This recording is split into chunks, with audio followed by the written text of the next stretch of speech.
Today, we're going to add color to our drawings from last week. Our learning goal is going to be to try and match the colors in the photograph in the magazine with the colors on our paper as closely as we can. And just like last week, we're going to give each other feedback and help each other do that. So the first thing you're going to look for is the color in the background. Here is my drawing from last week, and I want to try and match the color in this background. If there's already some paint and water in your tray from the last class, it's not a problem. Just wipe it off. And I'm going to start with water. You're going to have 3 brushes. For the background, you're going to use your wide brush, the biggest brush. You're going to put some water, and I'm going to put a little bit of green, and I'm going to do my test paper. Everyone has like a test paper, and you're going to paint it. And just like last week, you're going to ask somebody beside you. You might say, is that a good background color? And if I was the person giving feedback, I'd say, I see a little bit of yellow there. And so you can say, okay, I'm going to try again. Just like last week, we said, okay, we're going to try and we're going to make some changes. I'm going to take a little bit of yellow. I'm going to mix that in my lid.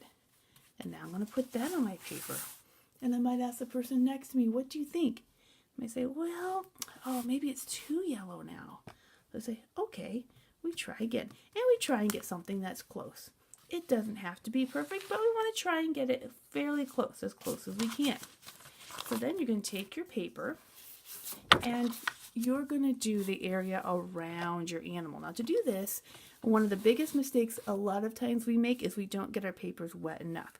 So you're going to take just plain water and you're going to paint around the animal. Don't paint your animal because we're going to come back to that later. So just go around and just get kind of close up, but not even right up to the animal. You want to leave a little bit of space because the water's going to run together otherwise. And then you're going to take the color from your lid. I'm painting from my lid. I'm not even using these paints. I'm using colors that I'm mixing in my lid. And I'm going to paint the background. Now, when I did my painting, I had to come back to the background several times because what happens is it dries even lighter. But you want to start out lighter because it's much easier to come back and get a darker color later than it is to go back and try and make it lighter. So I'm going to start with my background, and I'm going to do as much of that as I can. Most of you will probably use a smaller brush for your animal. And again, if your tray is too full of color, it's all right. Just go. And now I'm going to mix the animal color.